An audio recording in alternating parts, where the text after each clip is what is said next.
Iya, selamat malam saudara. Ya mungkin agak aneh, mungkin tidak sesuai dengan harapan. Ini kan katanya perayaan Natal. Biasanya pakai lagu Malam Kudus. Ini yang seringkali membuat saudara kita sebagai orang Kristen, ibadahnya hanya menjadi ibadah liturgi. Ya kalau Natal khotbahnya tentang Natal, tentang Yesus lahir. Ya 100 tahun saudara jadi Kristen, 100 tahun saudara dikhotbahin Yesus lahir tiap Natal. Ya, 100 tahun kita jadi Kristen, 100 kali kita akan dengar khotbah Yesus disalib waktu Paskah. Sehingga menjadi suatu liturgi, menjadi suatu tradisi kekristenan bahwa khotbahnya harus sesuai dengan tema daripada hari rayanya. Saudara dan saya harus ingat ketika di hari raya, ya, hampir hari raya, Tuhan tidak berkhotbah tentang hari raya, saudara, tetapi dia membersihkan bait Tuhan. Ya, jadi tidak sama sekali tidak cocok apa yang Tuhan kerjakan dengan yang biasa dikerjakan oleh imam-imam di dalam bait suci. Ya, dan sudah tradisi dari bertalama, saudara, ya di bait suci tempat orang bisnis. Tuhan tidak melanjutkan tradisi bisnis, tapi dia mengobrak-abrik kebiasaan bisnis di dalam rumah Tuhan. Tadi sore sekitar jam 5, teman saya WhatsApp saya, dia katakan, ya Pak, saya baru pulang dari pelayanan di Eropa. Dia bilang, kapan ke sana? Kasihan loh Pak jemaat di sana. Ya saya bilang, ya memang mau apa lagi? Saya katakan, ya tidak ada pemimpin yang mau jemaatnya dibikin jadi pinter. Karena kalau sudah pinter tidak bisa dimanfaatkan. Ya WhatsApp-nya masih ada di saya, saudara, saya belum hapus. Ya dia adalah seorang gembala, membawahi beberapa gereja, tapi pikirannya terbuka sekali. Dan dia bukan orang yang suka minta-minta, punya visi besar-besar, terus paksa jemaat nabur, tidak ada henti-hentinya. Nah sekarang kita mau lihat, saudara, Yesus mengobrak-abrik juga. Mereka punya doktrin tentang Kristus, doktrin tentang ibadah, semua diobrak-abrik, saudara. Ya, saudara, dan saya tahu saya nggak bahas terlalu lama karena sudah jam segini. Banyak hal yang Tuhan rubah. Ya, hari Sabat mereka menganggap bahwa Tuhan istirahat. Tetapi mereka lupa, saudara, ketika Musa diberikan hukum tentang hari Sabat, Tuhan bilang apa? Ya, supaya manusia bisa beristirahat. Saudara, tapi mereka larinya ke perjanjian lama di kitab Kejadian bahwa pada hari ke-7 Tuhan istirahat. Berarti kalau Tuhan sekarang bikin hari ke-7 harus istirahat, berarti itu Tuhan yang istirahat. Padahal di ayat yang selanjutnya, saudara, kalau saudara dan saya perhatikan, ya di kitab Imamat, Alkitab katakan bahwa hari Sabat itu supaya umat istirahat. Mereka hanya mengerti awalnya, tidak pernah mengerti kelanjutannya. Selalu ambil ayat yang depan-depan, terus kelanjutannya tidak ngerti. Dan sampai hari ini Kristen sama. Ya, hanya ngerti, ya saya sudah Kristen, saya terima Tuhan sebagai Tuhan dan Juru Selamat. Saya sudah dibaptis, terus pengakuan iman rasuli dibacakan. Terus saudara dan saya diceburkan, dibaptis, terus terdaftar punya surat baptisan, terus terdaftar punya kartu induk jemaat. Terus tiap hari Minggu pergi ibadah, ya. Terus apa kelanjutannya? Tidak ada. Kelanjutannya cuman Tuhan tahu masalahmu, Tuhan tahu pergumulanmu, Dia tidak pernah terlambat. Dia suka kalau engkau dan saya jadi kaya, bolak-balik ngono tok. Saudara, sehingga saudara dan saya hanya berputar-putar dari masalah ke masalah, dari problem ke problem, dari pergumulan ke pergumulan, cuma di padang gurun terus. Walaupun ada mujizat, walaupun ada pertolongan, saudara dan saya tidak sampai ke tujuan jadi orang Kristen. Saudara, dan itu yang kita mau pelajari pada malam hari ini, bukan sekedar merayakan Natal, terus bakar lilin, habis itu ditiup, amin. Kan habis nyalakan lilin, berhenti selesai malam kudus, dimati. Buat apa buang-buang lilin, saudara, betul? Habis itu dipakai enggak? Enggak, toh dibuang-buang kececeran, toh. Betul, saudara? Ngapain? Dinyalakan habis lagu memang tuh begitu, saudara, betul?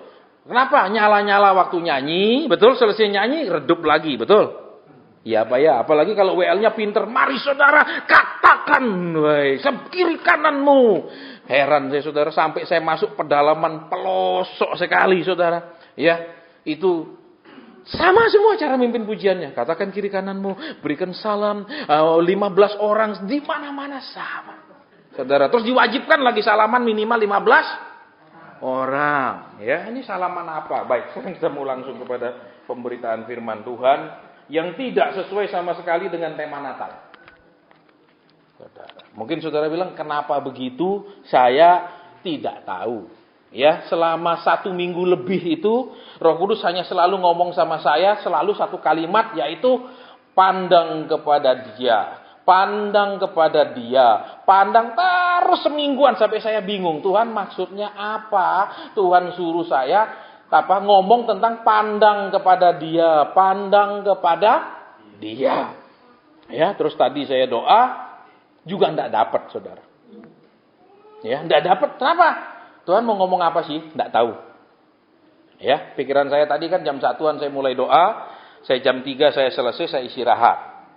Ya, jam 5 saya siap berdiri. Begitu saya bilang amin, saya lihat jam 4:30 lebih. Wah, enggak bisa tidur sudah. Ya, udah mandi, siap-siap. Kadang-kadang jam 6 sudah harus siap. Saudara. Nah, terus apa yang dikhotbahkan kalau tidak mengerti? Nah, itulah saudara. Ya. Jadi hamba Tuhan itu memang harus jadi hamba Tuhan yang bodoh. Kalau saudara dan saya punya pegawai pinter, kalau pinternya baik, pinternya taat, aman bos. Tapi kalau pinter tidak taat, bahaya bos, betul?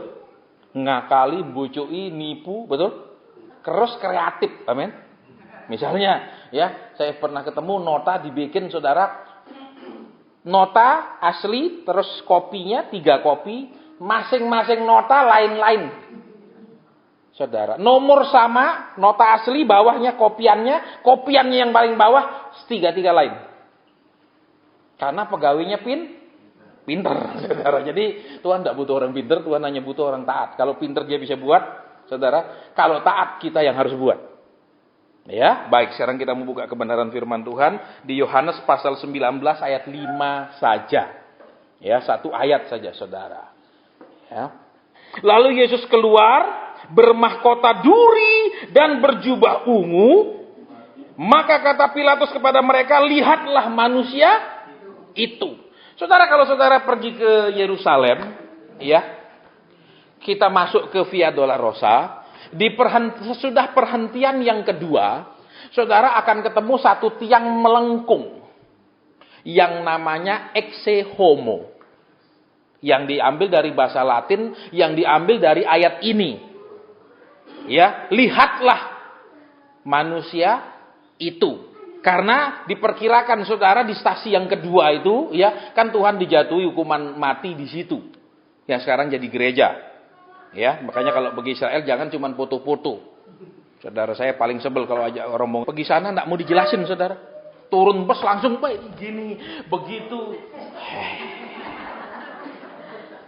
Ya, terus ngapain? Pulang bawa kalong yang gambar salib-salib Yerusalem. Sudah pergi ke sana. Dijelasin enggak suka, saudara. Jadi apa maksud? Maka keluarlah Yesus berjubah ungu dan bermahkota duri, atau yang ditulis itu bermahkota duri dan berjubah. Saudara, ada hal yang paradok, ada hal yang enggak cocok, saudara, yang mereka lihat ketika Tuhan Yesus keluar sesudah dihakimi oleh Pilatus, yaitu lihat baju ungu, saudara, ya, sejak dari perjanjian lama itu di Timur Tengah adalah simbol orang bangsawan, orang terhormat, simbol orang-orang punya kedudukan tinggi, atau simbol bahkan raja-raja itu pakai baju ungu. Makanya dulu ada satu partai di Indonesia itu simbolnya mereka pakai baju ungu, tapi sudah bubar tuh loh. Masih ingat? Ya, waktu dulu kan dibilang pilih partai ini, saya selalu bilang enggak usah. Saudara, bukan kenapa Kristen itu enggak usah berpolitik. Kenapa, saudara? Tuhan Yesus enggak pernah di seluruh Alkitab enggak pernah mengajar maka Yusuf di Mesir mendirikan partai, enggak ada. Cuma Yusuf satu dipakai, enggak ada orang Israel lain yang dipakai di Mesir, padahal masih banyak zaman itu juga. Saudara, ya, tapi sudah partainya sudah bubar, puji Tuhan, enggak udah begitu-begitu lagi, ya. Itu ungu. Nah, tapi lihat saudara, yang kedua apa? Ya, mestinya kalau dia adalah seorang raja, ya, mahkota di kepalanya adalah mahkota yang terbuat dari emas yang berhiasi batu Tetapi yang aneh saudara, dia berjubah ungu, simbol sebagai seorang raja pakaiannya, tapi mahkotanya tidak cocok sebagai mahkota yang melengkapi perlengkapan pakaian raja. Nah saudara dan saya sudah puluhan kali saya yakin merayakan Natal. Tapi sekarang lihat, Pilatus katakan lihat manusia itu. Nah sekarang apa? Malam ini kita diajak sama Tuhan, saudara dan saya lihat Tuhan itu seperti apa?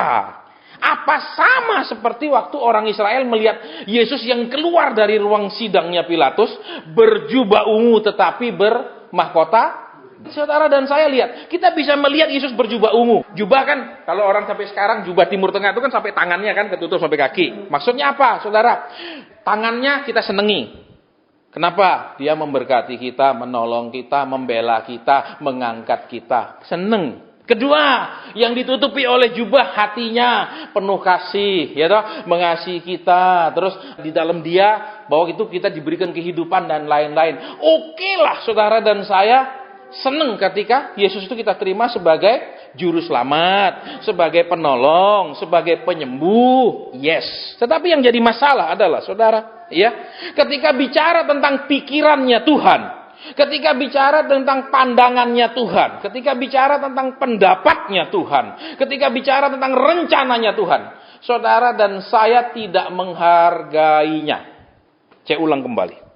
Coba lihat saudara, ketika Yesus didandani oleh mereka, suatu dandanan yang sama sekali ngawur. Dikasih jubah ungu, jubah kehormatan, jubah raja, tapi mahkotanya bukan emas tapi duri.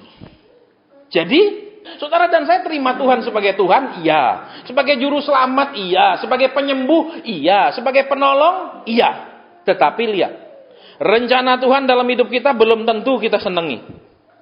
Pikiran Tuhan, seringkali kita rasa pikiran kita lebih benar. Terus pandangan Tuhan terhadap sesuatu, kita rasa pandangan kita lebih benar. Dia berjubah ungu tetapi bermahkota duri. Saudara dan saya sekarang masih sering melihat Tuhan seperti itu. Kalau berkatnya, dia baik. Pertolongannya, dia luar biasa. Kasihnya, ajaib. Semua kita pakai warna ungu di situ. Tetapi rencananya, maaf, tidak baik. Rencana kita lebih baik.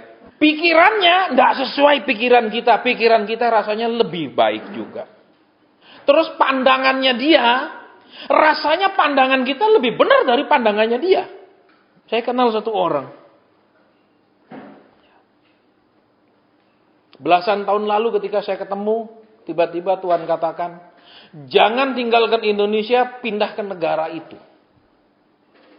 Saya tidak tahu saudara, dia rencana pindah, dia nggak pernah cerita. Tiba-tiba Tuhan bilang jangan pindah ke negara itu. Terus dia katakan, Bapak pendeta kedua yang ngomong saya tidak boleh pindah ke negara itu. Tetapi kemudian saudara, dia tetap nekat pindah, mengalihkan aset-aset dia ke negara itu. Memang Tuhan sangat berkati dia saudara. Ya, secara berkat memang luar biasa. Tanah-tanah yang dia beli, rumah-rumah yang dia bangun di negara itu mengalami harga yang luar biasa. Tetapi kemudian dengan berjalannya waktu saudara, yang ada hanya kepedihan dan luka batin. Suatu hari dia cek saudara asetnya. Jadi dia cek dia punya aset, ya. Aset-aset yang mestinya namanya dia, itu dia serahkan ke anaknya untuk ngurus, anaknya pakai nama pribadi sendiri, saudara. Dan di sana dia sangat kecewa, dia katakan, kenapa anak perempuan saya seperti ini? Bapak yang dihianati oleh anak perempuannya sendiri. Jadi, kalau menurut pandangan Tuhan, itu tidak baik. Tapi dia bilang baik. Makanya saudara lihat sekarang. Ya. Tuhan katakan, apa di situ ayat firman? Pandanglah manusia itu. Ya, bahasa Latinnya exe homo. Lihat manusia itu. Dan orang Israel melihat dia keluar dengan bermahkota duri dan berjubah. Sekarang orang Kristen banyak melihat Tuhan persis seperti itu. Kita puji Dia karena perbuatannya. Kita agungkan Dia karena pertolongannya. Kita masyurkan Dia karena berkatnya, mujizatnya. Tetapi kita tidak menghargakan rencananya dalam hidup kita. Tuntunannya dalam hidup kita. Ya kan? Seringkali seperti, lihat, dia berjubah ungu tetapi dia bermahkota duri. Sama sekali paradoks seragamnya. Pakaiannya tidak cocok, saudara. Pakai sepatu pantofel, celana pendek, tidak cocok. Mestinya pakai sepatu kets olahraga baru cocok, betul? Nah, saudara dan saya sekarang di akhir tahun ini Tuhan mau kasih lihat, pandang aku. Kau pandang aku pakai jubah ungu sebagai raja, tapi pikiranku, pandanganku, pendapatku, rencanaku dalam hidupmu itu cuma duri. Yesus memakai mahkota. Jadi yang Yesus pikirkan, yang Yesus rencanakan, yang Yesus lihat dalam pemandangan matanya, itu cuma duri, biar kita anggap. Itu menghalangi kita, itu tidak sesuai mau kita, begitu. Saudara, kita sudah terlalu sering merayakan Natal. Saya dari kecil merayakan Natal. Tapi saya tidak pernah menghargakan Tuhan benar-benar sebagai Tuhan. Saya hanya menghargakan Dia lebih banyak sebagai penolong daripada Tuhan. Tidak mustahil banyak di antara kita juga seperti itu di tempat ini. Hanya menghargakan Tuhan sebagai penolong, pemberi, pembuat mujizat. Tapi rencana Tuhan kita tidak peduli. Mau Tuhan kita tidak mau tahu. Pikiran Tuhan tidak sesuai pikiran kita, ya pikiran kita tok. Tuhan memang berjubah ungu. Dia memang Tuhan. Tetapi kemudian, apakah mahkotanya emas? Pertanyaannya di situ. Nah, mahkotanya adalah duri. Lihat, saudara. Mahkotanya adalah duri. Semakin dipakai, semakin menusuk. Semakin dipakai, semakin membuat berdarah. Alias, semakin saudara dan saya pakai otak terus, ikut Tuhan, semakin saudara dan saya menyakiti Tuhan. Semakin saudara dan saya menolak pandangan Tuhan, semakin saudara dan saya juga memahkotai duri Tuhan. Contoh, suami istri, tidak ada titik temu, ribut terus, ditegur Tuhan, mestinya siapa yang ditegur berubah, tidak perlu cari alasan karena dia makanya saya begini. Kalau dia tidak begitu, saya tidak begini. Saya sering ketemu saudara orang yang selalu beralasan panjang sekali. Ya, jadi ingat saudara dan saya sudah terima Tuhan sebagai Tuhan, sudah terima sebagai juru selamat, sudah terima sebagai penebus, sudah terima sebagai penolong, sudah semua. Tetapi yang jadi masalah sekarang, apakah pikiran Tuhan kita hargai? Apakah rencana Tuhan kita mau hormati? Apakah juga pandangan Tuhan sesuatu kita benar-benar hargai? Saudara, saya tidak kurang ketemu orang Kristen yang hanya menyuruh kami hamba Tuhan untuk mendoakan apa maunya. Ya, tidak ada saudara, saya bilang ya, selama saya melayani Tuhan itu, tidak pada saya ketemu melebihi jari-jari saya yang, Pak Asen, saya kepingin Tuhan maunya apa? Tidak pernah melebihi jumlah jari saya, saudara. Yang ada cuman, Pak Asen tolong ya, maunya kami begini, kami rencana mau begini, tolong doakan. Ya, jadi apa? Kami ini jadi pesuruhnya mereka untuk menyuruh Tuhan. Hebat, saudara. Mereka tuh punya pesuruh, ya, yaitu hamba Tuhan, untuk menyuruh. Lah kalau Tuhan bisa disuruh-suruh, dia bukan Tuhan, dia itu pesuruh. Dia itu jongos. Dia itu bermahkota duri. Saudara. Ya, makanya saya sering ngomong, saya tidak kesenangan dicari orang. Saya tahu mereka cari hanya untuk apa? Pak Asen ini lo usaha saya macet. Pak Asen ini lo kredit tidak bisa bayar. Pak Asen ini lo masalah saya. Mereka hanya ingin semuanya diperlancar. Dan tidak ada yang mengurusi apa rencana Tuhan, apa mau Tuhan, apa pandangan Tuhan, apa pikiran Tuhan. Tidak ada yang ngurus. Saudara. Memang, saudara, saya mau sampaikan sama saudara, ya. Kami hamba-hamba Tuhan yang diberikan karunia bernubuat. Ya, memang salah satu fungsinya memberi petunjuk, memberikan arah, dan memberi solusi. Ya, tidak salah. Tetapi saudara, bukan semata-mata untuk memperlancar usaha yang macet, ya, memperlancar kredit yang macet, ya, memperlancar rumah tangga yang tidak berjalan dengan baik, atau memperlancar keinginan dan permohonan. Kami itu disuruh menyampaikan pesan Tuhan. Pesan Tuhan itu apa? Kehendak Tuhan. Kehendak Tuhan isinya apa? Ya pandangannya Tuhan, pendapatnya Tuhan, maunya Tuhan. Ya, saudara. Banyak orang ketika nanya terus diberitahu sesuatu yang berupa perintah, udah nggak mau denger lagi. Maunya, ini loh Pak, masalah saya, tolong ya beresin. Tolong doakan dah supaya jadi. Kalau Tuhan bilang, maaf ya, Tuhan bilang gini. Nah, nggak mau denger dah. Saudara. Itu Yesus yang berjubah ungu tapi bermahkota. Nggak cocok kita punya perlakuan sama Yesus. Nggak cocok kita punya pengakuan, maaf, iman tentang Yesus. Betul. Coba saudara lihat suami istri, betul? Tapi di supermarket misalnya, istrinya dibentak-bentak, dimaki-maki. Itu semestinya begitukah perlakuan seorang suami kepada istri? Enggak kan?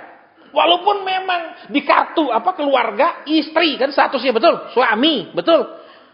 Tapi kalau di perlakuan dia suami jadi suami atau jadi bos, jadi istri atau cuma jadi jongos? Halo? Saudara. Ya, banyak orang, saudara, mencari kami untuk apa? Menambah kekayaan.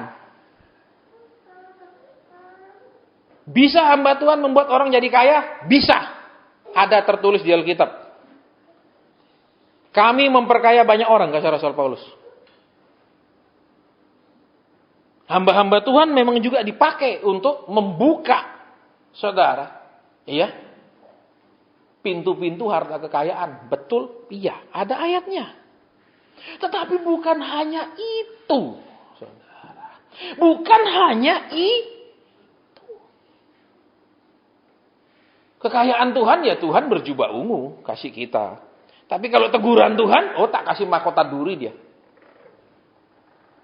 Saudara, sering, sangat sering, saudara. Ya, makanya kalau hamba Tuhan punya karunia itu orang seneng dan benci. Ya, seneng kalau dinubuatin yang enak-enak, didoakan yang manjur. Tapi bencinya setengah mati kalau ditegur. Nggak mau ketemu lagi dah, malas. Cari hamba Tuhan lain lagi dah, yang lagi dapat apa? Janji. Nanti mulai teguran, pindah lagi cari hamba Tuhan lain lagi, dapat janji. Pindah lagi dapat janji. Dia tidak pernah mau meningkat sampai dapat teguran, dapat nasihat, dapat perbaikan. Ya, dan itu terjadi terutama di kota ini. Iya, saudara, itu yang orang anggap Tuhan itu memang berjubah ungu. Dia memang penolong, dia memang juru selamat, dia memang penuh kasih. Tapi buat semua yang lain tidak. Maka jangan heran saudara, kerusuhan yang akan datang itu akan melanda begitu banyak kota. Pendeta yang ngomong berkat, kemakmuran itu mau kemana dia? Ya, ketika pemurnian itu terjadi. Ketika Tuhan mau tanya, selama ini kau cari aku untuk apa? Selama ini kau ikut aku untuk apa? Selama ini kau ibadah untuk apa? Saudara yang hadir, dengarkan. Tuhan bilang itu harus terjadi, tidak bisa dibatalkan dengan doa apapun. Karena ada maksud Tuhan di balik kerusuhan besar itu. Jadi tidak ada, kalau ada hamba Tuhan bilang, saya dapat, atau ada pendeta yang sudah mendoakannya, membuatnya tidak jadi. Itu pasti pendeta atau hamba Tuhan palsu. Beberapa bulan lalu kan waktu kita doa malam kita dapat Bali menjadi putih. Masih ingat saudara-saudara yang datang doa semalam? Kita kan nggak tahu kenapa putihnya kan? Tetapi nanti saudara akan lihat debu ini akan semakin memutihkannya, abu vulkanik. Sesudah ada pernyataan itu saudara, saya pulang, tiba-tiba ada yang meng-WA saya. Pak Sen, kita sudah mematahkan keinginan Gunung Agung untuk meletus. Wih, hebat. Terus saya katakan, siapa yang dapat pernyataan itu? Oh, orang-orang yang begitu dekat dengan Tuhan. Oh, ya sudah, saya diam, no comment. Sudah. Karena Tuhan bilang akan meletus, titik. Kalau ada orang bisa bilang, oh enggak jadi meletus, itu perlu tanda tanya. Karena Tuhan bilang meletus. Tiba-tiba, enggak, ini hamba yang begitu dekatnya. Wih, begitu dekatnya. Saudara, loh ini kisah nyata. Kalau kita saudara, kalau kita dapat sesuatu dari Tuhan, plus ada embel-embelnya, sebagai hamba yang sangat diurapi, sebagai hamba yang demikian peka, itu pasti ngawur. Kalau saudara baca di Alkitab, tidak ada gelar hamba yang paling dekat dengan Tuhan. Hamba yang sedemikian peka. Tidak ada itu di Alkitab. Saudara. Kalau sampai orang berani klaim sebagai hamba yang paling dekat, ini berarti sudah bau sesat itu aja. Makanya begitu meletus, saya hubungi dia. Meletus kan kok? Nggak jawab dia saudara. Zaman sekarang itu ada ajaran yang berasal dari roh kesombongan manusia. Sedikit-dikit perangi. Banjir kami pukul mundur. Gempa bumi kami tolak. Alkitab jelas bilang akan ada di mana-mana. Bagaimana ditolak. Jadi kalau saudara sekarang juga pernah ikut ibadah apa namanya? Nolak krisis, ibadah nolak, berhenti dan bertobat. Krisis tetap datang. Amin. Loh. Di Mesir kuno krisis tetap datang, betul? Kelaparan 7 tahun tetap datang. Tapi orang yang menghargakan rencana Tuhan di dalam hidupnya tetap dipelihara. Betul? Yusuf menghargakan rencana Tuhan. Dia masih ingat dia dikasih mimpi 2 kali dia mau jadi orang penting. Maka ketika dia dijual, dia tidak stres, putus asa, pelarian sama istri Potifar. Lah janji Tuhan tidak tergenapi kok. Amin. Aku cari penghiburan lah. Tuhan bohong lah. Dia tetap menjaga integritasnya. Walaupun mungkin ada yang bilang, ya mungkin istri Potifar sudah tua, coba muda ya. Nggak tahu juga saudara. Iya. Tapi yang jelas kita lihat, di penjara pun dia tenang-tenang. Sehingga kepala penjara bisa melepaskan dia, suruh nolong. Betul? Kalau dia brutal di penjara, dia emosian, percayalah tetap dikerangkeng. Ya, sering kan kita diajar gini, saudara-saudara, saudara yang percaya, kita yang percaya beribadah akan dibedakan. Enggak, saya mau beritahu, enggak ada dibedakan. Nek mau gempa bumi, tetap ada gempa bumi. Nek mau banjir, tetap ada banjir. Tetapi orang-orang yang di dalam Tuhan diluputkan. Bukan banjirnya berhenti, bukan banjirnya pindah. Terus apa? Akan ada kerusuhan, ada. Sangat besar. Terus tengking supaya tidak terjadi. Itu harus terjadi. Tapi orang-orang yang Tuhan jadi milik Tuhan itu, Tuhan bilang, aku tahu siapa milikku. Ketika mereka melihat Yesus berjubah ungu bermahkota duri, tindakan selanjutnya adalah salibkan dia. Alkitab menyatakan ketika kita sudah menjadi orang percaya tapi lagi bikin dosa, kita menyalibkan Tuhan untuk kedua kalinya. Jadi, apakah hari ini menjelang Natal kita melihat Yesus hanya penolong, juru selamat, penyembuh, tapi tidak pernah mendudukkan Yesus sebagai Tuhan yang sebenarnya? Yang perintahnya kita dengarkan, yang kehendaknya kita kerjakan, yang tegurannya kita benar-benar hargai, atau cuman mau-maunya sendiri. Saya harap saudara pernah dapat doa yang disebarkan lewat WhatsApp dari seorang hamba Tuhan Amerika. yang menangis tentang gereja-gereja. Kalau belum dapat, nanti tolong minta WhatsApp, nomor WhatsApp-nya semua. Saya akan kasih saudara plus terjemahannya. Dia menangis, dia katakan, di mana sekarang passion-nya, di mana kasih belas kasihan kepada jiwa-jiwa. Dia menangis di situ itu, dia menangis waktu di dalam doanya. Mana gereja yang mempengaruhi dunia, bukan dipengaruhi dunia. Itu hamba Tuhan besar, saudara. Hamba Tuhan yang sangat terkenal, sudah meninggal lama. Ya, kalau belum nanti WA-nya tolong dikumpul ya di Angel. Nanti saya forward ke saudara, ada terjemahannya langsung.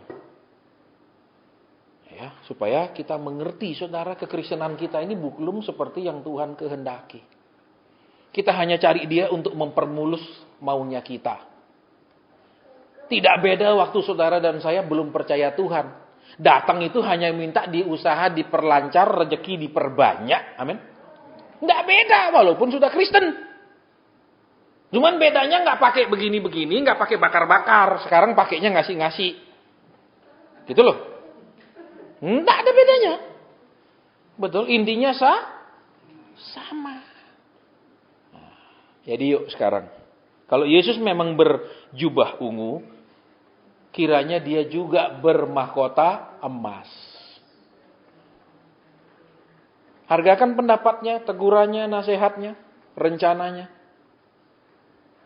Saudara. Bukan cuma perlancar Tuhan, bikin lebih enak hidup saya Tuhan. Masalah singkirkan Tuhan. Betul? Termasuk engkau kalau sudah nyingkirkan masalah, nyingkiro. Amin. Betul gitu toh? Betul apa ya? Loh, PD kita itu begitu. Orang mau datang doa semalam suntuk karena susah. Sudah mulai enteng masalahnya, minggat. Iya. Makanya nanti saudara-saudara kalau ada yang kepingin bikin PD, tulis saja PD UGD. Ya, PD ICU. Kenapa saudara? Orang hanya cari Tuhan supaya sampai diperlancar apa yang mereka mau. Tidak sampai melakukan maunya Tuhan. Hanya sampai Tuhan melakukan maunya. Halo. Tuh, saya sering ketemu saudara. Orang yang sama Tuhan tuh mentalnya barter. Maksudnya barter? Tuhan lakukan apa, kasih saya akan lakukan apa yang Tuhan mau. Itu mentalnya barter sama Tuhan. Mentalnya dagang sama Tuhan. Saudara, saya sering ketemu orang yang seperti itu. Dan di dunia usaha, di kalangan pengusaha, saya mau sampaikan. Mereka tidak akan berat keluar uang berapapun, sepanjang investasi mereka bisa balik berlipat-lipat. Betul? Dan di dalam dunia kekristenan pun mereka lakukan hal yang sama. Saudara, tabur, Tuhan akan lipat gandakan. Mereka invest. Saudara, kalau saudara buka di Alkitab Perjanjian Lama, Tuhan tidak pernah menghendaki taburan, Tuhan menghendaki persembahan. Tidak ada ajaran tentang taburan. Saudara, coba saudara baca di 5 kitab Musa, tidak ada ajaran tentang menabur. Yang ada persembahkanlah, persembahkanlah, persembahkanlah. Persembahan itu artinya mengorbankan sesuatu dan tidak ada baliknya. Sedangkan zaman sekarang ajarannya persembahkan, tapi artinya taburan. Nanti saudara dilipat gandakan, saudara dilipat gandakan. Di zaman pengajaran, saudara bawa Tuhan akan lipat gandakan. Dia serahkan mobil Suzuki Carry-nya. Kenapa? Karena dijanjikan kau serahkan mobilmu, nanti Tuhan ganti kijang. Tidak datang sampai hari ini kijangnya. Saudara, sudah belasan tahun tidak pernah datang kijangnya. Mungkin dia harus pergi ke hutan mencari. Ini kisah nyata, saudara. Di kota lain, kalau engkau persembahkan hari ini juga, Tuhan segera melipat gandakan. Rumahnya punya sertifikat, dia persembahkan. Ini kisah nyata. Kemudian dia bangkrut habis-habisan. Tinggal di rumah adiknya yang juga sedang kesulitan keuangan. Bagus sekali. Kemudian dia jualan hanya Sabtu Minggu. Saudara, di pasar Semawis. Sabtu Minggu tok. Nek musim hujan ndak bisa jualan. Saudara, nek jualan cuma Sabtu Minggu, cuma malam tok jual makanan, bisa bayar pegawai. Nah, mungkin. Dan tidak pernah dia menerima pengembalian. Kenapa, saudara? Karena zaman sekarang itu semua dibolak-balik. Tuhan tidak pernah Tuhan bilang, bawalah taburan kepadaku. Tidak ada Tuhan bilang bawa taburan. Yang ada Tuhan bilang bawa persembahan itu untuk Tuhan kasih sitik. Masalah kembali. Tidak ada loh saudara di kitab 5 kitab Musa. Kalau kau persembahkan sekarang kambing, Tuhan akan ganti dengan lembu. Tidak ada. Saudara buka 5 kitab, tidak ada. Tapi zaman sekarang, saudara persembahkan burung dara, sebentar lagi dikasih lembu. Betul? Antar persembahanmu nanti dilipat gandakan. Ini kisah nyata, saudara. Tetapi orang rela mengeluarkannya sepanjang dia akan dijanjikan menerima berlipat. Loh itu mental dagang loh. Halo? Alkitab tidak pernah mengajar saudara dan saya mental dagang. Ya, Tuhan bilang persembahan, pagi persembahkan, siang persembahkan, malam persembahkan. Itu disuruh persembahan, bukan taburan. Zaman sekarang kok banyak taburan melulu. Tetapi orang Kristen suka dengar karena apa? Karena dia suka dengar yang memang itu menyukakan dia. Nek orang tamak ngomong tentang pelipat gandaan seneng. Nek orang pakai otak enggak seneng. Karena saudara kerja enggak mungkin jadi berlipat-lipat dengan gampang, harta itu enggak mungkin. Kecuali ngeciak orang. Loh kita jujur saudara 1 tahun bisa untung berapa ratus % dari modal yang ada dari aset. Ayo, bisa berapa? Enggak, mungkin kan gampang. Akan dibuat berlipat 100 kali. Siapa yang hartanya 100 kali lipat dalam setahun? Enggak ada. Tapi kalau kita ini enggak pakai otak, amin. Amin, Tuhan sanggup melakukan segala perkara. Dia sanggup, masalahnya dia mau enggak gitu loh. Loh, banyak orang, Pak Asem saya percaya saudara saya sembuh. Ya, dia kau percaya, dia sembuh Tuhan kalau mau sembuhkan, kalau enggak mati loh. Loh, saya ngomong fair saudara, banyak orang itu kalau kita besuk orang, Pak Asem saya percaya, ya percayamu, ya percayamu. Tuhan, maaf kata saudaranya, tidak diatur oleh imanmu. Justru orang beriman diatur Tuhan. Bukan orang beriman ngatur Tuhan. Halo? Loh? Zaman sekarang enggak. Saudara beriman diajar untuk ngatur Tuhan. Saya pun saudara. Gitu gunung meletus. Saya cuman bilang Tuhan. Nek kalau boleh jangan meletusnya hari Minggu. Saya mau pulang. Saya cuma ngomong gitu. Nek hari Senin saya sudah sampai rumah Tuhan meletus. So enggak apa-apa. Loh itu saya doa. Saya enggak bilang kutengking. Itu sok-sokan. Saudara, kalau saudara belajar tentang ilmu psikologi, orang punya karakter dominan itu sangat menyukai hal-hal yang berbau kuasa. Jadi kalau dikit-dikit yang ngomong kuasa bisa mematahkan, bisa badai disingkirkan itu bisa memang karakternya orang kolerik dominan.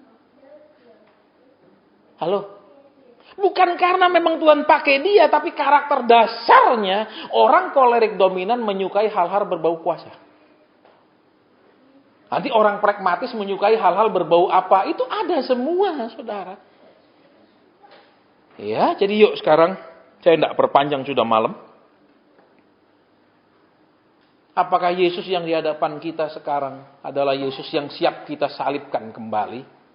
Atau Yesus yang sudah menjadi Raja yang siap ditaati, dihormati, dihargai? Atau cuman dimanfaatkan?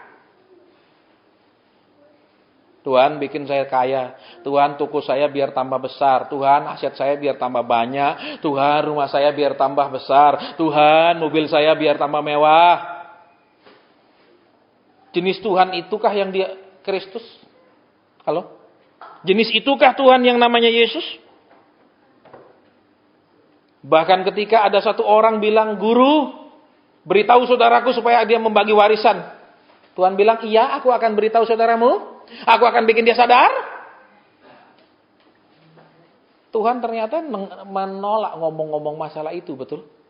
Sementara kita sangat tertarik dan selalu nyodorkan masalah itu. Betul. Tuhan, duit lo Tuhan. Tuhan, duit lo Tuhan. Tuhan, harta lo Tuhan. Terus itu terus. Saudara, saya mau sampaikan sama saudara. Mungkin ada yang bilang, loh Pak, saya pengusaha memang urusannya seperti itu. Masalahnya begini, saudara. Ya.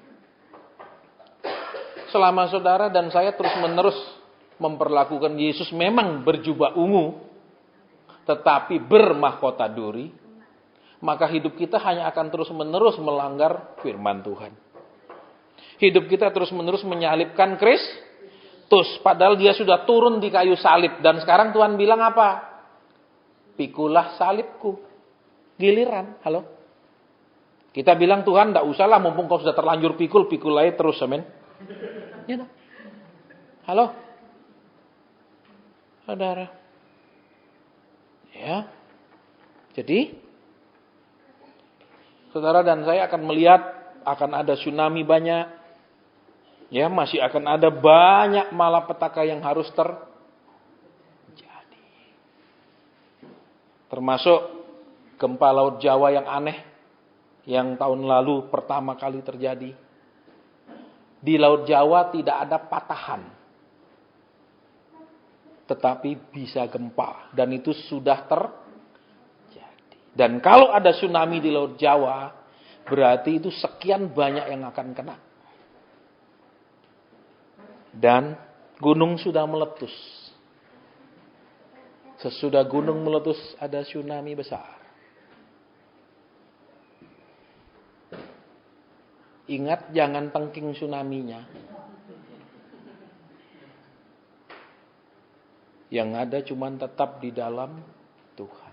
Jadi jangan saudara percaya saudara dan saya akan dibedakan. Tidak ada bedanya saudara dan saya kalau hidupnya tidak ada beda sama orang dunia. Jangan minta perbedaan gitu loh. Halo? Halo? Sering orang nelpon saya, Pak Asen, kita kan anak Tuhan dibedakan. Dibedakan apanya saya tanya? Engkau juga tidak membedakan Tuhan kok. Betul? Tuhan cuma penolong. Tuhan cuma juru selamat. Disuruh-suruh, diperintah-perintah. Baca firman tidak suka, berdoa males. Amin? Betul? Loh. Kita tidak mau bergaul karib sama orang, tapi minta sama orang itu rajin sekali. Ini kan tidak cengli, amin? Amin? Loh. Kita tidak bergaul karib, pinjem ini, pinjem itu. Ini kan tidak tahu diri namanya, amin? Loh. Iya apa ya? Saudara, sering kita tidak tahu diri sebagai umat Tuhan. Ya, saya sering asal orang ketemu, Pak Asen tolong doa pasti salah usahanya, masalahnya, problemnya. Betul? Tidak pernah, Pak Asen tolong doakan saya, ya, apa mungkin yang Tuhan mau atau apa mungkin teguran Tuhan.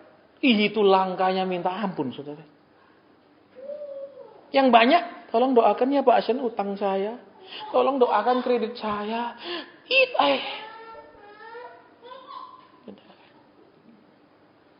Semua orang punya masalah. Tidak ada orang tidak punya masalah. Saya punya masalah. Tetapi masalah itu tetap nomor satu atau cari Tuhan nomor satu. Sudah tahu ayatnya. Carilah dahulu kerajaan. Apa itu cari dahulu kerajaan Allah? Kalau kita bilang kerajaan Allah bicara tentang sukacita, kebenaran, damai, sejahtera. Jadi kerajaan Allah bicara tentang kebenaran. Bukan tentang menabur. Halo? Halo? Tadi itu saudara WA-nya saya masih simpan. Kalau nggak percaya saya boleh baca. Saya kasih. Dia bilang, Pak Asen kasihannya jemaat di sana. Ya saya bilang, ya baru pertama dia diundang ke Eropa saudara. Ya saya bilang, iyalah mau apa saya bilang. Nggak jauh-jauh ngomongnya cuma persembahan dan perpuluhan. Nagihnya perpuluhan mana? Kok belum bayar? Jadi yuk sekarang, Natal ini berhenti melihat Yesus dengan cara yang sama seperti tahun lalu. Berhenti lihat Yesus yang memang sebagian dihargai, sebagian dihormati, sebagian dipuji. Tapi sisanya dianggap rendah, nggak dianggap, nggak dipedulikan. Sudah hamba sampaikan, hamba terbatas sekali juga mengerti tentang ayat ini. Tetapi biar kami bisa berubah. Tidak separuh menghargai, memuji, menghormati. Tapi di bagian lain sama sekali tidak menghargakan engkau. Sama sekali tidak peduli engkau. Sama sekali tidak menghormati engkau.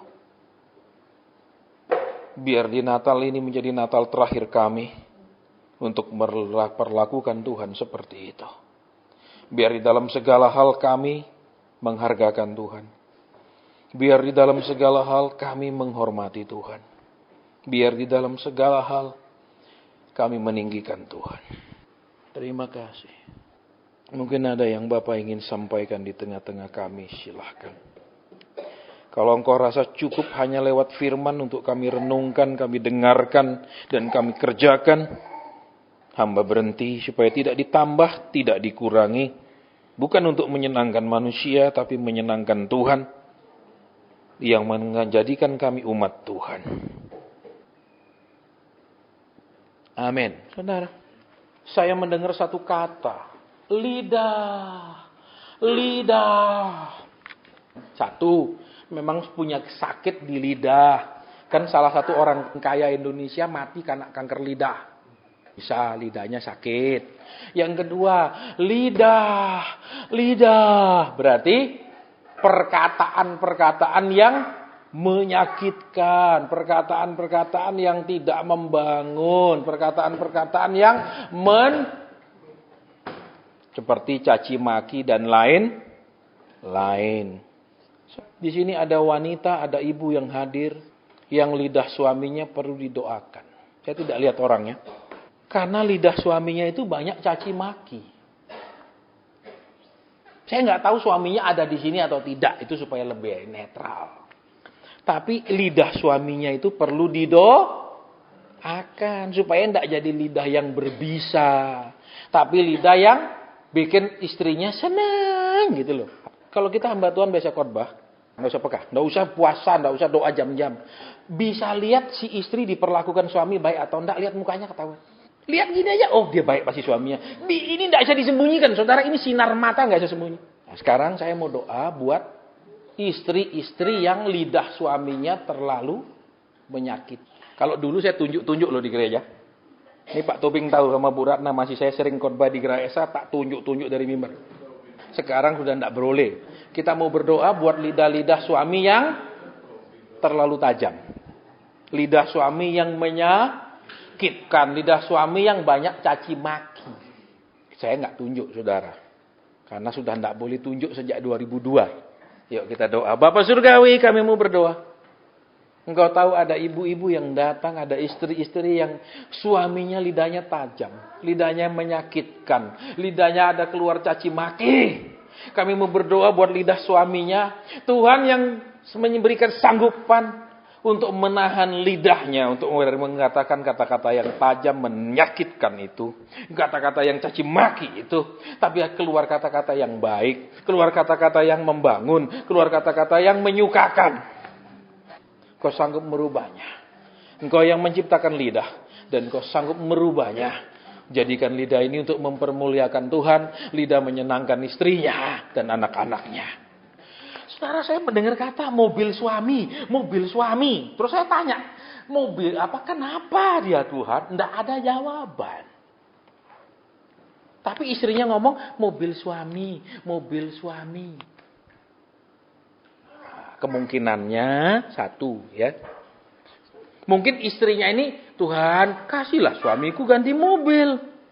Itu yang pertama. Ya kasihlah dia ganti mobil yang lebih bagus, yang lebih baru. Ini yang pertama. Yang kedua, mobilnya dia. Bisa yang kedua?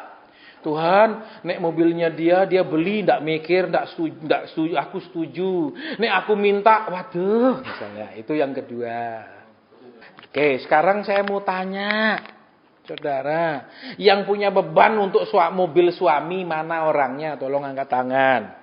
Kita mau berdoa supaya dikasih mobil yang lebih baik, lebih baru, lebih nyaman dan lain-lain. Ada?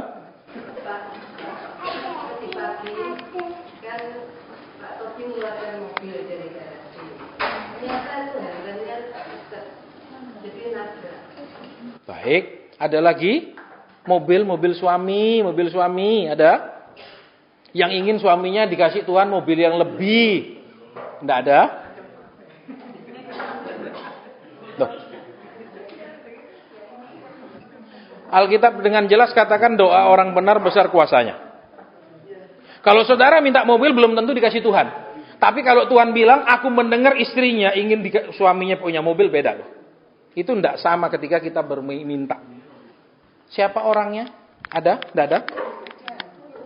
Satu, ada lagi. Terus yang kedua, saudara, ini yang agak kurang enak. Suaminya itu loh, mobil suami.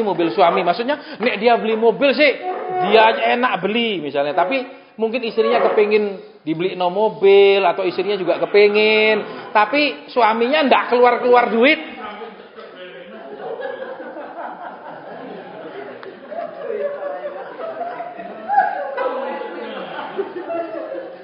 Jadi istrinya itu ngeluh. Mobil suami. Maksudnya, nek dia mau beli enak sekali. Tapi nek aku kok, misalnya kok belum dikasih, belum itu loh. Mana orangnya? Saudara, adakah orangnya? Kita mau doa, karena sudah waktu 10 lebih nih saudara, ya jam 10. Saya enggak tanya istrinya kalau begini. Kalau istrinya tanya, aduh enggak enak lah sama suami saya, percuma ngomong, dari dulu enggak dapat. Kalau dia mau beli enggak mikir, kalau mau kasih saya mikir, misalnya gitu. Saya mau tanya suaminya, siapa yang beli mobil, engkau beli aja, istrimu senang enggak senang, setuju enggak setuju engkau beli, tapi istrimu kepingin kau enggak bisa keluarin duitnya.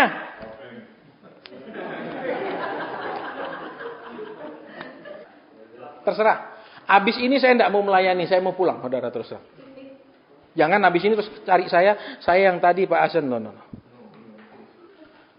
Ya, saudara, kalau Tuhan sudah tegur seperti itu, tolong perhatikan.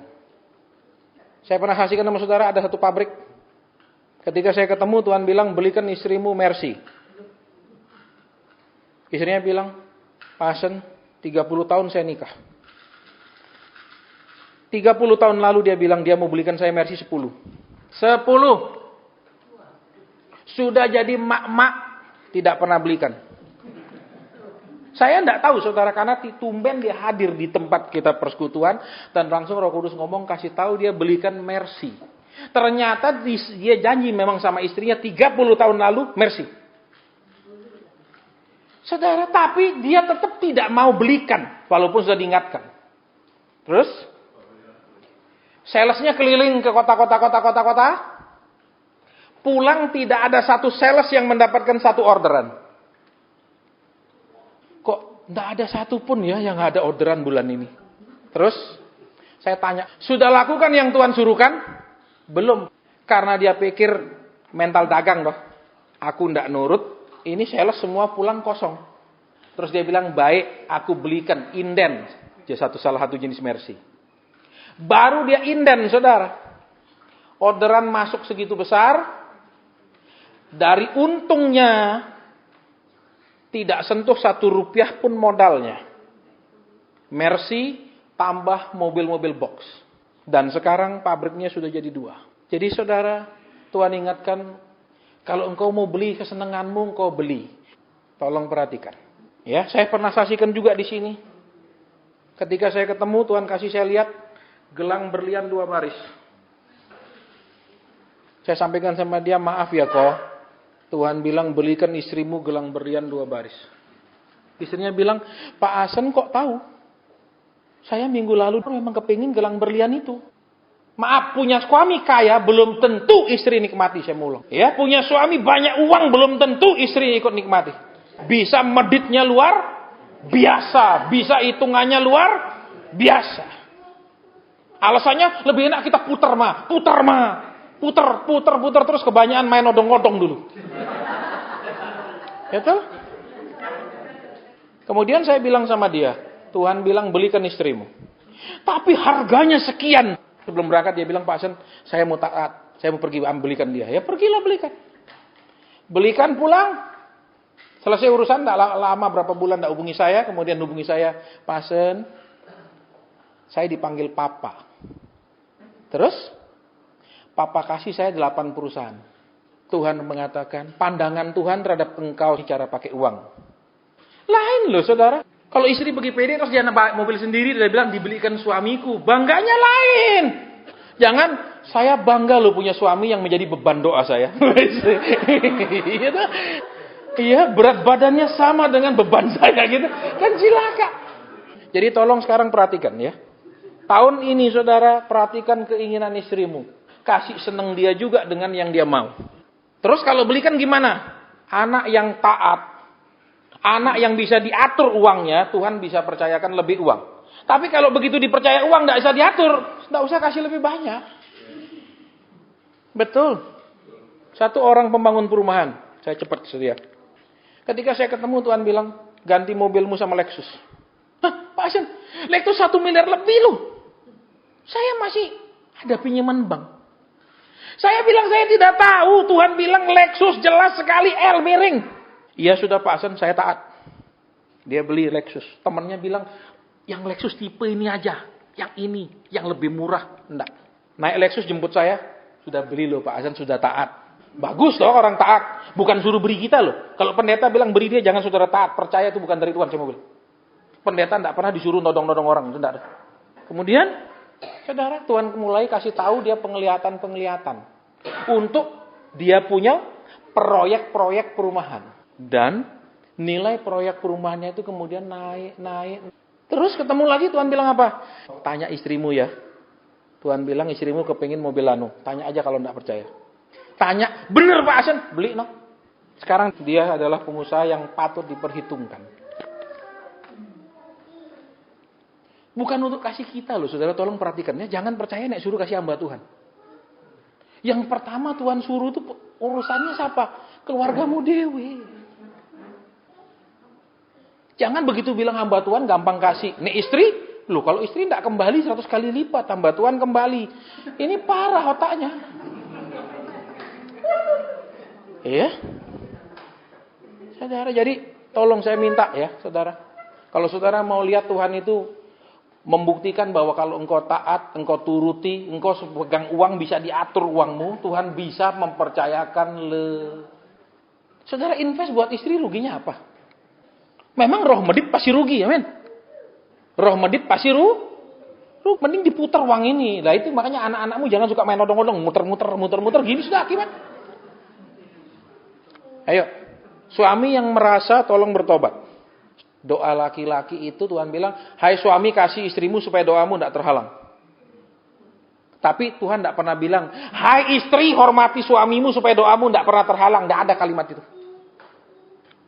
Karena memang lebih cenderung laki-laki yang seringkali lebih seret uangnya. Halo? Untuk memberkati istri loh. Kalau berkati yang lain-lain beda loh saudara. Kita berdoa lagi satu kali. Bapak mungkin ada yang terakhir. Iya hamba lihat cincin. Itu seperti cincin pertunangan, cincin kawin.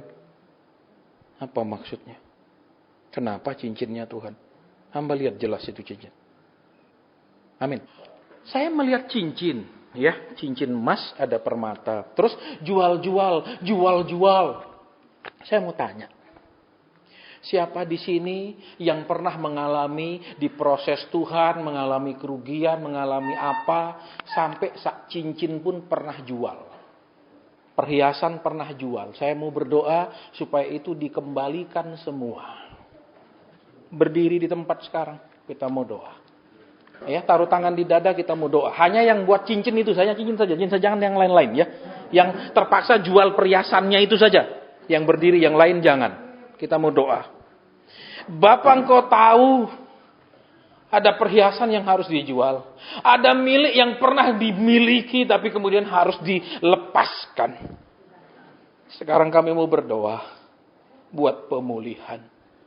Kalau itu pernah dilepas, pernah terlepas dari aset mereka, harta benda mereka, karena kesulitan, karena proses, kami mau berdoa supaya itu dikembalikan.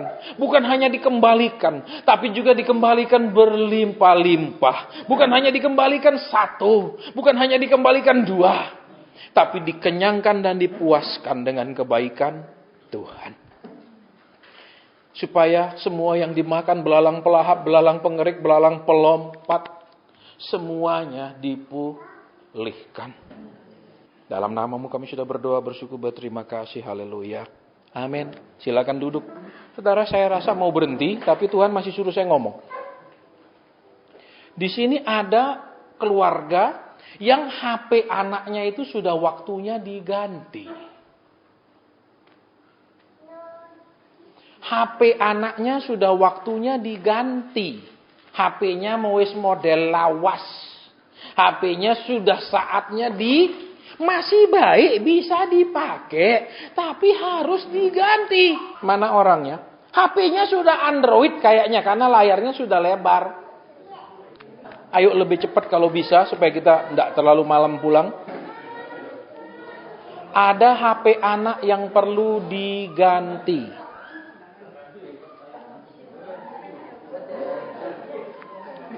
HP anaknya, bukan HP-nya dia, HP anaknya. Hanya satu orang, dua orang. Doa gini masa ada? Saya banyak ngalami hamba Tuhan lain doakan saya dan terjadi. Jadi, saya tidak bilang, masa bisa? Ya kalau saya nggak ngalami, mungkin saya bertanya masa bisa. Nek saya sudah pernah ngalami, saya tidak berani lagi bertanya masa bisa. Buat Tuhan itu terlalu mudah. Ada saudara. Pasen rasanya sudah plus ya? Iya. Ajak saudara pergi ke optik yang mahal. Suruh saya ambil frame-nya yang sekian juta. Pak Asen ini bagus. Saya mau kasih. No. Kacamata plus beli aja yang 60.000. Saya juga jarang-jarang pakai. Ngapain saya beli sampai sekian juta? Frame-nya doang. Memang sih dikasih orang. Tapi pendeta nggak boleh modal penampilan. Saudara, saya nggak terima, saya bilang nggak terima kasih. Aku punya. Saya sekali-kali kok bacanya nggak tiap hari, ngapain? Jangan puji Tuhan. Ya, baik. Sampai di mana tadi? HP. Kita mau berdoa yuk. Yang mestinya HP anak itu diganti karena sudah enggak musimnya lah, sudah entah itu Android 41, sudah waktunya kan Android Marshmallow itu loh. Iya toh. Enggak salah loh saudara, ganti HP yang lebih baru, pakai berapa tahun ganti itu bukan dosa loh. Kenapa? Kasihan toko-toko enggak payu loh, ini besok gajian pegawai, enggak ada barang laku. Ayo kita doa, Bapa Surgawi memang ada. Hamba melihat HP itu dengan jelas. Dan memang ada HP anak mereka harus diganti. Walaupun masih baik, tapi sudah tua, sudah bukan masanya. Walaupun itu Android, sampai lihat ada tadi juga Android. Tapi itu sudah enggak, yaitu waktunya. Sekarang harus Android Marshmallow Tuhan. Tolong Tuhan orang tuanya, adakan, berikan, bukakan pintu berkat supaya bisa belikan anak-anak mereka HP yang baik. Supaya mereka tahu bahwa orang tua mereka melayani Tuhan, orang tua mereka ikut Tuhan, Tuhan mengadakan, Tuhan memberi. Terima kasih. Sudah Tuhan. Sudah Bapa. Amin. Ya, saudara, saya akan akhiri sebentar lagi ya. Di sini ada keluarga yang sudah lama. Maksudnya itu loh, meja itu. Mana dia yang sedang bergumul buat meja? Saya sedang mendengar kata meja dari Tuhan. Ada? Tidak ada? Siapa tahu Tuhan suruh pergi Da Vinci besok. Amin. Meja. Mana orangnya? Mana orangnya? Meja. Tidak ada? Tidak ada. Meja. Bukan meja rias yang jelas itu. Bukan meja rias. Karena saya tidak melihat ada kaca untuk rias di depannya. Ada? Tidak ada. Ingat saudara, abis ini no loh ya. Jangan terus, Pak Ashen saya yang tadi, stop. Tidak ada memang yang butuh meja itu sedang berpikiran untuk melengkapi rumahnya dengan meja itu. Meja apa itu? Kitchen set. Iya, makanya saya bilang, saya lihat bukan meja rias, saudara, karena tidak ada kacanya. Kalau meja rias jelas ada kaca. Kitchen set. Kitchen set kalau bagus lumayan ya. Ya, apalagi di Da Vinci punya bagus sekali, saudara. Indah rumahnya. Ya. Yuk kita doa buat kitchen set. Bapak, engkau tahu anakmu inginkan meja kitchen set itu lengkap. Kami mau berdoa, kalau itu sudah sampai ke perhatian Tuhan, sampai ke hadirat Tuhan, sampai Tuhan dengarkan, maka kiranya Tuhan mengadakannya. Maka kiranya Tuhan memberikannya dengan cara Tuhan. Entah Tuhan membukakan berkat-berkat untuk mengadakannya, atau Tuhan memakai caramu yang langsung memberikannya. Semua terserah Tuhan. Amin. Saudara, di sini ada istri yang sudah punya jam bagus, tapi belum punya lagi jam model yang untuk pesta. Mana orangnya lebih cepat? Jamnya sudah bagus, tetapi itu bukan jam untuk pesta. Walaupun itu jam mahal. Saya dengan jelas dikasih lihat jam pesta yang memang, kan beda stylenya jam pesta itu lebih modis. Itu yang saya dikasih lihat. Dan itu saya tahu jam perempuan. Mana istri yang memang, engkau sudah punya jam, mungkin sudah banyak jammu, tapi ada satu jam pesta yang memang kau inginkan. Engkau sudah pakai jam mahal.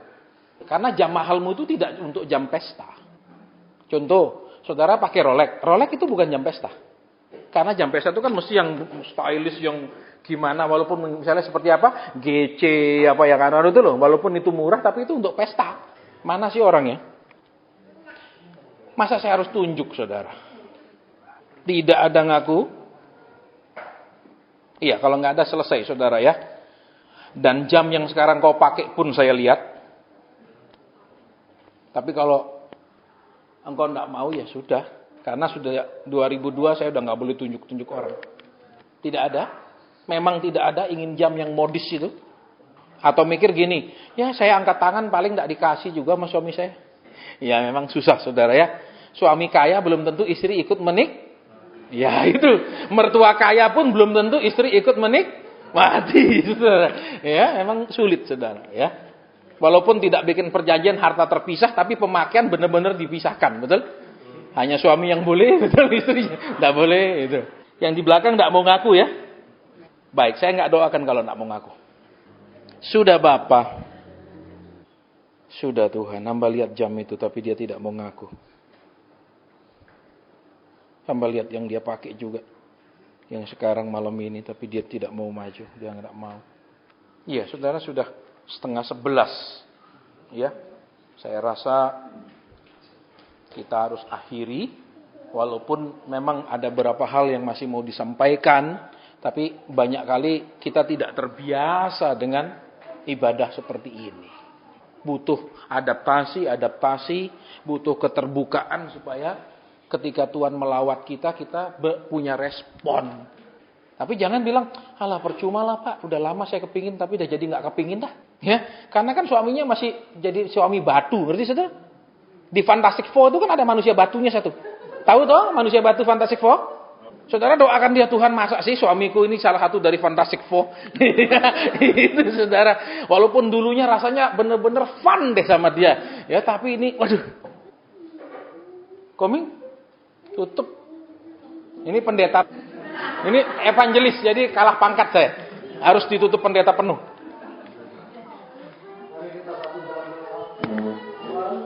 Terima kasih. Malam hari ini kami diberkati sekali dengan pernyataan dari firman-Mu, pernyataan-pernyataan melalui hamba-Mu Pastor. Biarlah kami tidak mengenakan lagi mahkota bumi kepadamu, dan kami tidak mengenakan baju bersamaan dengan mahkota bumi itu. Bapak, terima kasih malam hari ini kami telah diingatkan kembali melalui hamba-Mu.